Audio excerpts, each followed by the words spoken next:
The hilltop town of Assisi has been calling pilgrims for more than 800 years. This year, the 800th anniversary of Francis's death brings special meaning to the city. Today we're exploring the city of Saint Francis and seeing what makes this Jubilee in Assisi so special. Assisi sits in the middle of the Umbria region of Italy, about 2 hours north of Rome. It's best known as the birthplace of Saint Francis, one of the most beloved figures in all of Christian history. Many pilgrims are coming here during his 800th Jubilee year to seek a deeper spirituality and a deeper meaning than they might find in other places across Italy like Rome. What makes Assisi so special is how well it's preserved its medieval character. The narrow streets, the stone buildings, the giant hills, and of course, with a big hill, the stunning views. It makes you feel like you're stepping back in time. No visit to Assisi would be complete without a visit to the Basilica. The Basilica was built in 1226, shortly after Francis's death, and it's become one of the most important pilgrimage sites in the world. It's actually two basilicas stacked one on top of the other. The lower basilica houses the tomb of Saint Francis in the crypt and is more intimate and personal. The upper basilica is filled with light and is filled also with the world-famous frescoes depicting the life of Saint Francis. Even if you're not Catholic or religious, in the Basilica of Saint Francis is quite moving and a meaningful experience for anyone. But during this year of pilgrimage, Jubilee, make sure you're ready for crowds, and also be aware that the Basilica does close in the middle of the day during the lunchtime. The Jubilee is a special year in the Catholic Church focused on pilgrimage, forgiveness, and reconciliation. While Rome serves as the center of the Jubilee experience, Assisi offers a more personal experience and a little bit more intimate. Visitors often come to pray, attend Mass, receive sacraments, or simply spend time reflecting and praying and connecting with Saint Francis. And he's everywhere around here.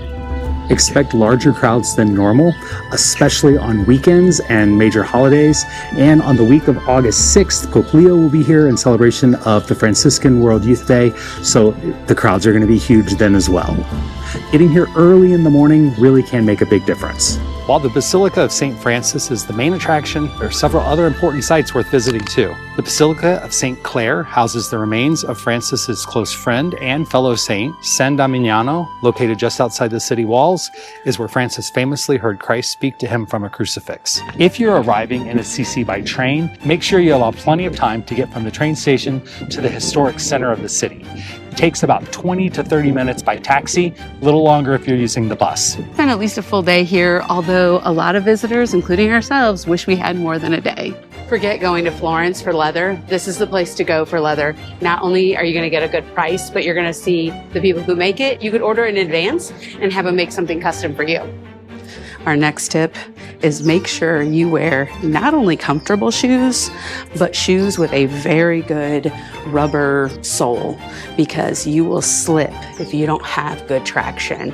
It's not only steep, but it's stone and marble, and it can be very slippery. So make sure you wear good shoes. Oh, and if it's wet, you better make sure you're holding onto a hand railing as well. We'll take the hill. I'm not climbing these stairs.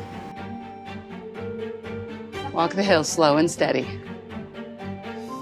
Our biggest recommendation is to slow down. Assisi is not a city to rush your way through. Take those hills slow and steady, stop and look back and enjoy the views.